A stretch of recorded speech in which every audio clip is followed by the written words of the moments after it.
Hello, it is Sara Waggle. It's day 6 of the Aquarius Experiment. So before we get much further, I want to get into this idea of you co-creating a life with universe. I'm saying universe, God, source, universe, whatever works for you, whatever resonates for you. I'm saying universe for video's sake. So we want to kind of go back to the beginning, the elements, okay? And a lot of people come to me because all of a sudden they are more attentive to their environment. They're more attentive to what they're listening to, what music they listen to, what meditations they're listening to. They're suddenly more attentive to water and different types of water. They're suddenly more attentive to the wind and how the wind works, or how it's blowing in the breeze or gusting, right? So we have fire, earth, air, water. So fire, obviously, fire is warm, it's heat, it's dancing flame, it's crackling wood as it's burning, the smell of the crackling wood as it's burning, like cedar wood or sandalwood. Then there's earth, right? There's trees, there's leaves, there's flowers, there's grass, there's critters, there's other animals, insects, and developing a relationship with hearing, observing, noticing critters interacting in the world. Sometimes you can hear a squirrel running up a tree. Sometimes you can hear the birds as their wings flap in the wind, or they move from branch to branch and they rustle through the leaves of the tree, right? Sometimes you can hear the mourning doves. And you can also invest in crystals that are shaped like an animal that you associate with, or you can have this type of thing. This is a butterfly that's based on wood, but it has beads and buttons that I can feel. I can also see them and they're pretty cool. But you can have tokens or totems of different animals that you associate with or that work for you. You can, of course, get a cat if you need to, a cat-shaped crystal, a cat figurine that you can connect with, however that works for you. My family also has an obsession with hummingbirds. My grandma was really into hummingbirds, so I'm attentive when someone mentions hummingbirds. So it can show up differently for you. Some people notice a squirrel, some people notice rodents, some people notice, like I said, mourning doves. You can just think about how the birds flap their wings and you can hear that. And trust that what you're hearing, you're meant to hear. So that's earth. Of course, you can also, with earth, you can be in the grass, do yoga in the grass, touch the trees, touch the leaves, smell the flowers, touch the flowers. Yes, of course, you can see the flowers and the colors, but that's not the only way to engage with a flower. You can also get floral teas that you can drink, or floral oils that you can use, essential oils. Same with earth, like cedarwood, sandalwood, arbor vitae. You can get essential oils that have those fragrances that can help you and support you if you're not able to get around natural environments. So fire and earth. Then we have air, wind. We have gusty wind, breezy wind, stagnant wind that's saturated with humidity. And how you interact or engage. Do you hear it through your ears? Do you feel it blow your hair in the wind? Do you open yourself up, widen your arms and open yourself up when facing the wind to receive what the wind is bringing to you? And then, of course, breathing, breath work.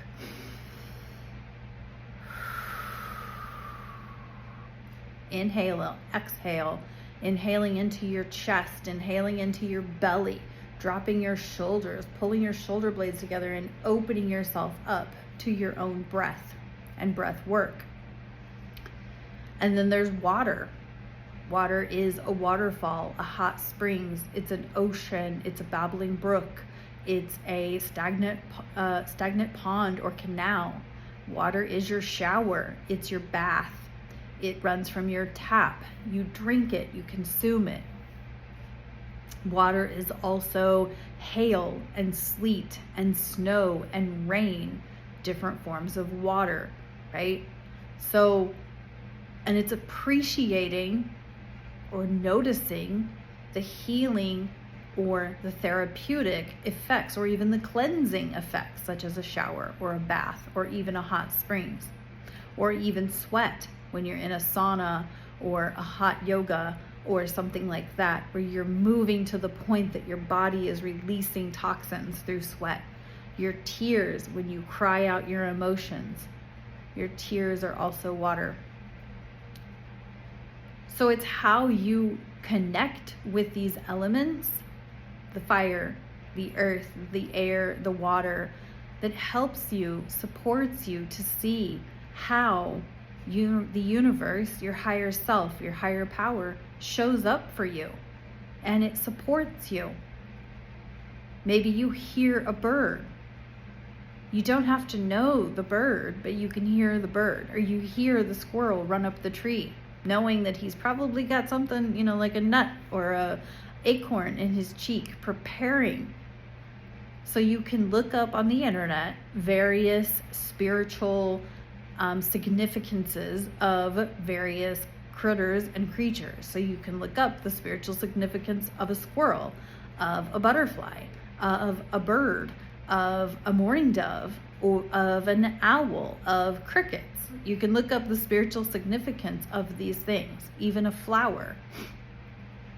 You can look up the spiritual significance of it. Now, you can choose to do this a couple of ways. If you are unable to see or interact, like I can't see the birds and I don't know flower species to save my butt, but sometimes I'll hear conversations, oh, look, there's a hummingbird, or oh, look, there's a crow. And so I'll go look that up, like that crow was in my presence and the people passing me said it out loud for me to know that that's what I was listening to. And then I can go look it up on the internet to see what that means and what that might indicate for me, if anything at all. Or maybe it was just so that I notice that I'm observing the environment, the earth, the critters around me. Maybe you engage with a flame, the dancing of a flame. You can use YouTube or Insight Timer to find various soundscapes, like a crackling fire, like crashing waves, like a babbling brook, like night sounds, crickets, tree frogs, etc. Then you can go research on the internet what those signify. What did you notice?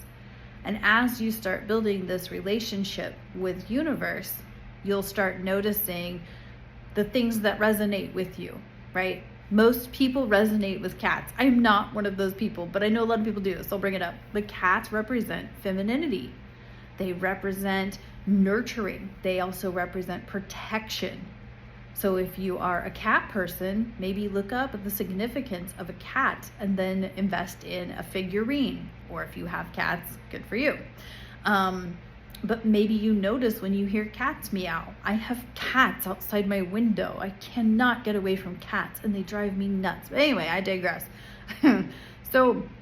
But be open, be attentive. I can't see butterflies. I don't know usually if they're present unless somebody mentions it, but I know I appreciate what a butterfly represents, the mutation, the colors, the uniqueness of a butterfly, right? Every butterfly is very different. But maybe you resonate with the hoots of an owl. What does that signify? Maybe you resonate with a certain tree oil, like I said, cedarwood, sandalwood, arbor vitae, vetiver.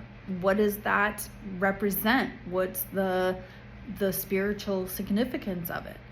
But you intentionally and consciously investing in interacting with the elements, with fire, with earth, with water, with air, can support you in developing a co-creative relationship with the universe.